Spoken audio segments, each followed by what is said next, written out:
नमस्कार, मैं हूं अंजलि इस्टवाल और हम निकल चुके हैं मिशन पंजाब पर। और चलते चलते हम पहुंचे हैं पटियाला। पटियाला पंजाब का 6th लार्जेस्ट जिला है।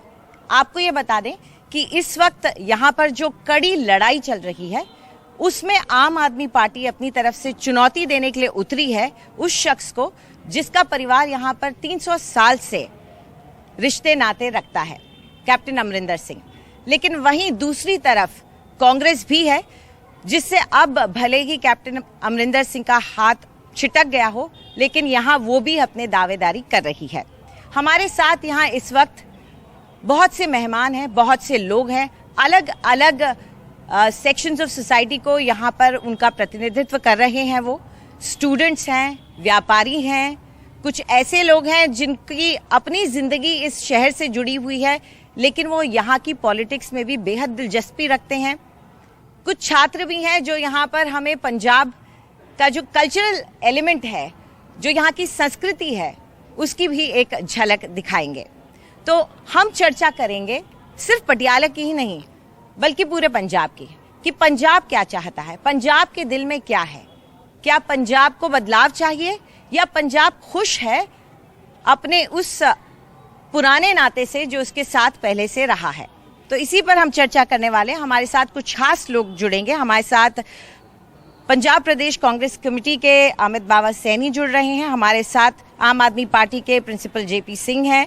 हमारे साथ यूथ अकाली दल पटियाला अर्बन से भी सिमरन सिंह गरेवाल जुड़ेंगे और कई और लोग हैं जो अपनी अपनी पार्टी को सपोर्ट करने के लिए और पुरजोर तरीके से उनकी आवाज को उठाने के लिए इस वक्त यहाँ पर मौजूद हैं। लेकिन हम शुरुआत करते हैं ये जानकर कि आखिर यूथ क्या चाहता है, युवा क्या चाहता है। तो चलिए सबसे पहले उसी आवाज को सुनते हैं जो यहाँ के यूथ हैं। आप आपका नाम बताइए और साथ में आप जो काम करती हैं वो अहम भी है, क्यों, तो उसके बारे में भी बताइए। मेरा नाम रिया है और मैं एक ऑर्गेनाइजेशन से हूँ जिसका नाम है हर हाथ कलम। हम लोग जो पटियाला अर्बन के वहाँ के जो स्लम्स हैं वहाँ पे बस्तियों में काम करते हैं और मेन हमारा फोकस एजुकेशन रहता है। पर उसी के साथ साथ जो बच्चे स्कूल नहीं जा पाए या जो लड़कियाँ यूथ है वहाँ का, उनको लिटरेसी क्लासेस प्रोवाइड करता है। तो आपके तजुर्बे में शिक्षा के क्षेत्र में पंजाब कैसा रहा है, तो खासतौर पे पिछले 5 साल? तो अगर मैं कहूँ कुछ Patiala is an educational city. यहाँ पे आपको हर कोर्सेज के लिए, हर तरह की यूथ के लिए हर आपको सर्टिफिकेशन या हर कोर्सेज मिलेंगे। मेरे हिसाब से पिछले 5 साल में काम हुआ है, पर अभी भी बहुत हद तक एजुकेशन में काम करने की ज़रूरत है। इस साल जब कोविड में ही जब हुआ तो वहाँ पे इतने ड्रॉप आउट्स हुए हैं हमारे यहाँ। जो बच्चे हैं जो शायद पहले स्कूल जाते थे, 2 साल स्कूल नहीं जा पाए हैं, जिनके पास ऑनलाइन एक्सेसिबिलिटी भी नहीं थी, और अगर एक्सेसिबिलिटी भी है तो कैसे उसको यूज करना है वो नहीं पता लगा है। आप भी झुग्गी झोपड़ियों में रहने वालों के साथ काम करते हैं, तो आपका क्या इसमें तजुर्बा रहा है? क्या कोविड खास तौर से उसकी वजह से पढ़ाई का नुकसान हुआ है और सरकार क्या उस नुकसान को पाट पाई है? जी हाँ, बिल्कुल। मुझे लगता है कि सबसे पहले हमारे देश में डिजिटलाइजेशन इतना नहीं है कि जहाँ पे इंटरनेट हर जगह पहुँच पाए। पटियाला में तकरीबन 20 से ज़्यादा स्लम्स हैं। हमने सभी स्लम्स का सर्वे किया था और 1600 से ज़्यादा बच्चे जो हैं वो कोविड में ड्रॉप आउट की तरह हो गए थे। 2 साल से सिर्फ वो पास हो रहे हैं पर एजुकेशन से उनका कोई जुड़ाव नहीं है। और ये बहुत बड़ा रीज़न है क्योंकि वो जो बच्चे स्लम से आते हैं वो बहुत तुरंत ही चाइल्ड लेबर में, बेगिंग में, रैक पिकिंग में चले जाते हैं। सो एक बहुत लंबा गैप आ गया है जो फॉर्मल एजुकेशन सिस्टम से हुआ है, और कहीं ना कहीं अब नए रिफॉर्म्स लाने की ज़रूरत है, नए पॉलिसीज़ लाने की ज़रूरत है, और बहुत ज़्यादा ज़रूरत है डिसेंट्रलाइजेशन पे ध्यान देने की कि हमारे लोकल एजुकेशन मुद्दे हैं क्या सभी जगह फॉर्मल सिस्टम चल भी पाएगा या नहीं। ठीक है, बहुत बहुत अहम हो जाता है। एजुकेशन की हम बात कर रहे हैं तो हम ये जानना चाहेंगे, जो लोग बैठे हैं वो कहते हैं कि सबसे ज़्यादा कमज़ोरी आपकी उन्हीं बातों पे रही है जो उनकी स्ट्रेंथ्स हैं, एजुकेशन और हेल्थ। आप क्या कहेंगे? देखिए, पंजाब सरकार ने एजुकेशन के मामले में विशेष तौर पर पंजाब को, ये गवर्नमेंट ऑफ इंडिया के आपके डेटा इंडिसेस बताते हैं कि एजुकेशन में पंजाब को 16वीं से पहली पोजीशन पर पंजाब सरकार आई है पिछले 4 सालों में। जिस दिल्ली मॉडल को बनाकर पूरे देश में बेचने की बात की जा रही है, आप दिल्ली के अगर डेटा उठाकर देखते हैं कि दिल्ली सरकार के अंदर सरप्लस स्टेट है, पंजाब कर्जई स्टेट है, उसके बावजूद जो काम यहां वायदे किए जा रहे हैं, गारंटीज दी जा रही हैं, उनमें से एक भी चीज दिल्ली में नहीं हुई है। दिल्ली में किसी भी को भी महिला को 1000 रुपया महीना नहीं दिया गया है। दिल्ली में इन्होंने 40,000 लोगों को वायदा करके 400 लोगों को नौकरी दी। पंजाब में गारंटी दी जा रही है नौकरी देने की। दिल्ली में मोहल्ला क्लिनिक का बड़ा चर्चा है, जबकि दिल्ली के अंदर जो डिस्पेंसरीज कांग्रेस गवर्नमेंट बना के गई थी वो 650 थी, उनको घटा करके 250 मोहल्ला, सिर्फ नाम चेंज किया गया। ये वही सरकार है जब कोविड में, पेंडेमिक में पूरी दुनिया में लोग मर रहे थे ऑक्सीजन की कमी से, और अरविंद केजरीवाल जी बार बार प्रेस कॉन्फ्रेंस कर रहे थे कि दिल्ली में हमारे पास ऑक्सीजन नहीं है, लेकिन 129 crore, I have the data with me, 129 crore Kejriwal government has spent on advertisement and they have spent 64 crore on pollution. तो ये मार्केटिंग है महज, आप कहते हैं? ये टोटल मार्केटिंग गवर्नमेंट है। दे स्पीक लाउड, ऊंचा बोलने से, चिल्लाने से सच झूठ नहीं हो जाता। चलिए, बड़ा आरोप है, ये बहुत ही बड़ा एलिगेशन है कि सिर्फ मार्केटिंग करती है आम आदमी पार्टी, और इसी मार्केटिंग के दम पर आप लोग पंजाब की सत्ता पर भी काबिज होना चाहते हैं, ये कह रहे हैं प्रिंसिपल। ये सर ने जो आंकड़े दिए हैं बिल्कुल झूठ आंकड़े दिए हैं। दिल्ली की अगर ऐसी बात होती तो आज क्या पहले 70 में से 67 सीट्स और उसके बाद काम के आधार पर जो वोट्स ली गई तो 62 सीट्स आ जाती? ऐसा नहीं है। और ये जो बोला गया है भी वहाँ उनकी डिस्पेंसरीज को कन्वर्ट करके उन्होंने मोहल्ला क्लिनिक बना दिए, ये तो एक मजाक जैसी बात होगी।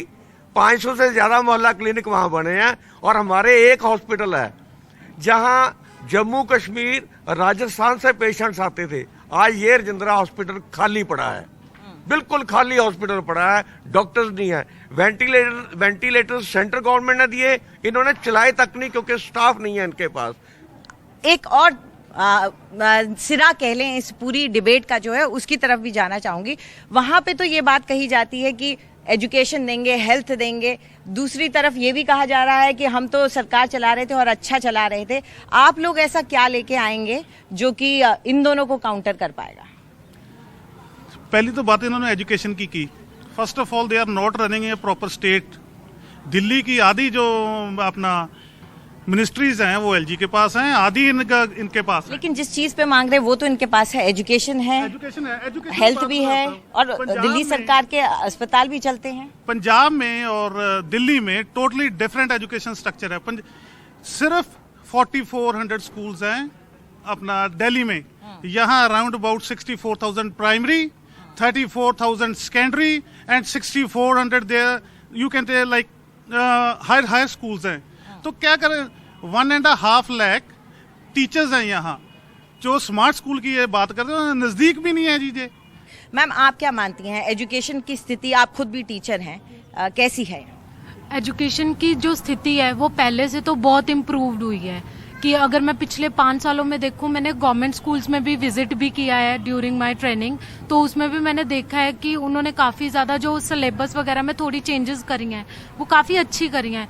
लेकिन फिर भी जो बच्चे हैं, एक तो लॉकडाउन में सफरर बने बहुत ज़्यादा 3 साल तक, तो मतलब अगर उस टाइम पे अगर हम स्टडी के ऊपर ज़्यादा फोकस देखें तो लॉकडाउन का जो बहुत ज़्यादा इम्पैक्ट पड़ा है बच्चों के ऊपर और स्टडी के ऊपर, वो पूरी तरह फुल फोकस नहीं हो पाए हैं, जिसकी वजह से उन्होंने बहुत ज़्यादा सफ़र किया है। मतलब सरकार को ये तो सोचना चाहिए कि इससे क्या है, जो स्कूल्स हैं, इवन जो बच्चे हैं, जो हमारी न्यू फाउंडेशन है, हमारी जनरेशन है आने वाली, वो उनको कुछ नॉलेज ही नहीं रही है। वो सब एजुकेशन गैप, इसको एजुकेशन गैप कहते हैं, जिसकी चर्चा लगातार पूरी दुनिया में हो रही है कि ये जो जनरेशन है कहीं उसकी समझ और उसकी पढ़ाई में कोई गैप तो कमी तो नहीं आ गई है। तो हम इस सब पर चर्चा जारी रखेंगे, लेकिन उससे पहले इन्हीं बच्चों ने हमारे लिए एक कार्यक्रम बनाया है, गिद्दे का एक कार्यक्रम है, उसको देखिए और देखिए ये बच्चे कितने टैलेंटेड हैं। एक बार फिर से आपका स्वागत है। पटियाला में हम मौजूद हैं, एक स्कूल में मौजूद हैं, और चर्चा पढ़ाई को लेकर, एजुकेशन को लेकर, यहाँ पर शिक्षा व्यवस्था को लेकर शुरू हो चुकी है। ये बात जो अकाली दल के रिप्रेजेंटेटिव ने उठाई है तो वैलिड, लेकिन इतना बड़ा जो इंफ्रास्ट्रक्चर है वो इतने सालों से चलता भी आ रहा है, उसमें पैसा भी लग रहा है, तो फिर क्यों नहीं सरकारी स्कूल हमारे राज्यों के या पंजाब के उस लेवल के हो पाते हैं जो प्राइवेट स्कूलों से उम्मीद की जाती है? अंजलि जी, पंजाब की लॉ एंड ऑर्डर के अलावा हर समस्या का समाधान पंजाब की इनकम है। सिर्फ बयानबाजी या खोखले मैनिफेस्टो ऐलान कर देने से हम 1000 दे देंगे, 2000 दे देंगे, उससे सॉल्यूशन नहीं है। पर आप कर्ज में डूबे हुए हैं, राज्य कर्ज में डूबा हुआ है, तो फिर कैसे कुछ भी हो? देखिए, राज्य कर्ज में डूबने का बहुत बड़ा एक लॉजिकल कारण है। पिछले 25 साल से पंजाब में एक माफिया राज था, कैप्टन बादल, ये जोड़ी थी। 5 साल वो रहे, 10 साल वो रहे। यहाँ पे कुछ और लोगों से भी पूछते, बहुत देर से आप कुछ कहने की कोशिश करें, कहिए। जी, मैं सबसे पहले ये पूछना चाहता हूँ कांग्रेस से और अकाली दल से, ठीक है जी, इन्होंने इतने साल पंजाब के ऊपर राज किया, ठीक है, यहाँ पे जितने भी लोग बैठे हैं, जो लीडर साहिबान बैठे हैं कांग्रेस और अकाली दल के, टीचर्स भी बैठे हैं, कोई एक भी इनमें से खड़ा होकर ये कह सकता है कि हमारा बच्चा सरकारी स्कूल में पढ़ने जाता है? ये आपका बच्चा पढ़ता है? जी नहीं, बिल्कुल नहीं। कैसे पढ़ाएंगे जी, जब फैसिलिटी नहीं है तो कैसे पढ़ाएंगे? चलिए, यहाँ कुछ व्यापारी सेक्टर के भी लोग हैं और स्मॉल ट्रेडर कम्युनिटी के हैं, स्मॉल बिजनेस ओनर्स हैं, उनसे जानते हैं। आप लोगों के बच्चे स्कूलों में पढ़ते हैं, तो आप लोगों ने सरकारी स्कूलों में डाला है क्या? नहीं मैम, कभी भी नहीं डाला, क्योंकि यहाँ का सिस्टम ही नहीं है। सरकारी स्कूलों में बच्चे कैसे पढ़ेंगे? कोई वहाँ पर कोई फैसिलिटी नहीं है, कैसे बच्चे पढ़ सकते हैं सरकारी स्कूल में? तो सवाल यही उठता है कि परेशानी क्यों है? सिर्फ दीवारें बढ़िया बनाने से नहीं स्कूल अच्छे हो जाए, स्मार्ट स्कूल नहीं हो जाते, उसमें एजुकेशन भी बढ़िया होनी चाहिए। प्राइवेट में अगर पढ़ता है, इतनी अच्छी अगर स्टडी हो प्राइवेट की, फिर बाद में ट्यूशन क्यों जाता है इनका बच्चा? पहली बात, सरकारी में जो बच्चा पढ़ता है कोई ट्यूशन नहीं जाता, फिर भी पास होते हैं। जो इनकी बात हो रही है जी, ये दिल्ली करी जा रही है, बात तो पंजाब की हो रही है जी। आपके पंजाब में दिल्ली की बात, तो वो भी इलेक्शंस के दौरान, तो वो मार्केटिंग ही सही, लेकिन कहीं ना कहीं आपको झटका तो लगा रहे। मैम देखिए, आम आदमी पार्टी के बारे में सब लोगों को जानना बहुत इंपॉर्टेंट है कि आम आदमी पार्टी राजनीति में 2 इश्यूज पर आई थी होंद में। पहली कि आम लोगों की मुख्य धारा की राजनीति में भागीदारी, और दूसरा भ्रष्टाचार। आप आज पंजाब चुनाव में इनके कैंडिडेट्स की 117 की लिस्ट उठाइए, उनमें 51 से ज्यादा कैंडिडेट दूसरी राजनीतिक पार्टियों के नकारे हुए रिजेक्टेड पॉलिटिशियंस हैं, एलिजेड हैं, जिनके ऊपर क्रिमिनल एलिगेशंस हैं, केसेस भी चल रहे हैं। आप बिहार वाले हैं कि चन्नी साहब कहते हैं कि आप लोग यूपी बिहार वाले? हम यूपी बिहार, बस ये तो इन्हीं से पूछे ना यूपी बिहार वाले हैं या नहीं, और प्रियंका गांधी कहाँ से है ये इनको खूब मालूम है। एक दूसरी बात, इन्होंने खुद बोल दिया भी ये 1000 दिल्ली में दे नहीं रहे और अनाउंस कर रहे हैं, ये एडवर्टाइजमेंट की सरकार है। खुद उसके बाद इन्होंने 2008 सिलेंडर की बात की, उसी के बाद की ना, और जो बिजली सस्ती की बात की। फ्रीबीज और महिला सशक्तिकरण में अंतर है। अरविंद केजरीवाल जी ने कहा 1000 रुपए हर औरत को देंगे। कांग्रेस के पंजाब मॉडल ने कहा कि जो बच्चियां पढ़ रही हैं उनकी एजुकेशन को सपोर्ट कर, अगर 5वीं पास करेगी तो उसको 5000। यहाँ पर आए थे पटियाला की बात करने के लिए, लेकिन बात दिल्ली की शुरू हो गई है। अब ऐसा करते हैं कि अब हम पंजाब की पंजाबियत यहाँ दिखाते हैं। देखिए, ये भंगड़ा बच्चों द्वारा।